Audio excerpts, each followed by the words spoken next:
병이 들면 약을 먹고 병원에 가야 하듯이 행동거지가 정의롭지 못하고 인간의 도리를 벗어난 일을 하면 바르게 살아갈 수 있도록 이끌어줄 필요가 있습니다.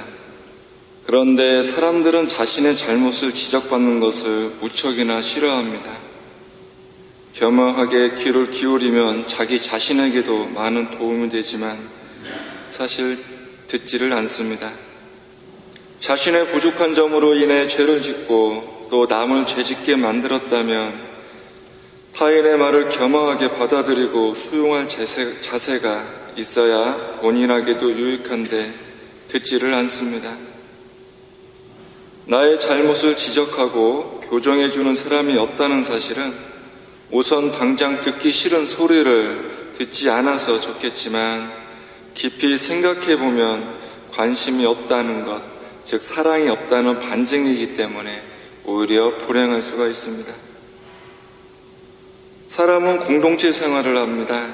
공동체 생활에서 하다 보면은 잘못된 언행을 접하고도 못 본 척, 못 들은 척 피하는 경우도 있습니다.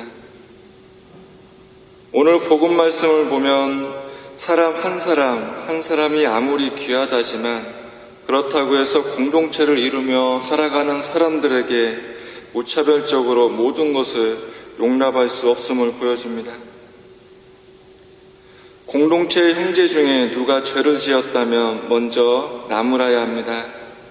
나무란다는 말은 드러내다, 폭로하다, 밝혀내다, 그리고 다른 사람의 실수나 죄를 증명하다는 의미를 가지고 있습니다.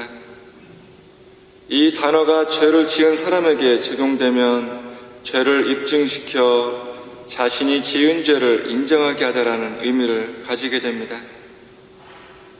지은 죄에 대하여 단순히 꾸짖거나 욕을 하는 것이 아니라 자신이 지은 죄를 인식시켜 죄를 뉘우치게 함으로써 다시 공동체의 친교로 돌아오게 하는 겁니다. 여기서 중요한 점은 죄 지은 형제의 죄가 불필요하게 알려지는 것을 피해야 하며 죄 지은 형제를 나무라는 것이 개인적으로 이루어져야 함을 말하고 있지는 않습니다. 죄 지은 형제에 대한 첫 단계에서 성급하게 상대방의 죄를 공개적으로 드러내거나 뒷담화하는 것은 옳지 않다는 겁니다. 이는 죄를 지은 형제들의 명예를 지켜주면서 자신의 죄를 인식하고 회개하도록 하는 배려라고 이해할 수 있습니다.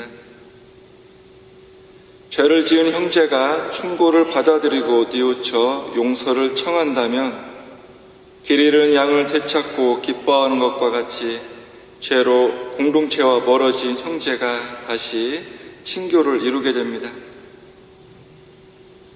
세 번째 단계는 두 번째 단계에서 증인들의 충고까지 거부하는 경우에 대한 규율입니다. 자신의 아집으로 인해서 증인들의 충고까지 듣지 않고 거부하는 죄에는 마지막으로 교회에 넘겨지게 됩니다.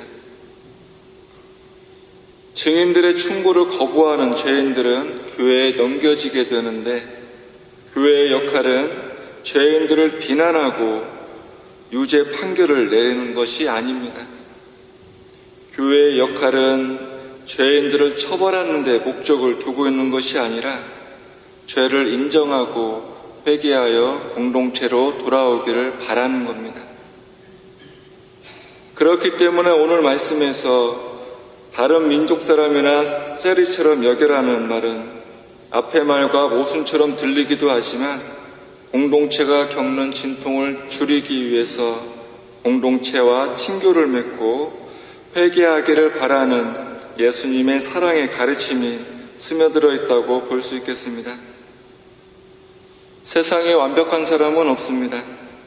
완벽하다고 자부하고 또 보이지만 가까이 가서 막상 뚜껑을 열어보면 헛정투성이입니다. 그래서 우리 인간은 나약합니다. 그러기에 자신의 부족함을 인정하여 친교와 회개를 통해 예수 그리스도의 제자로서 합당한 삶을 살아가고 있는지 우리 자신에게 질문을 던져보며 이미사 합당하게 봉헌합시다.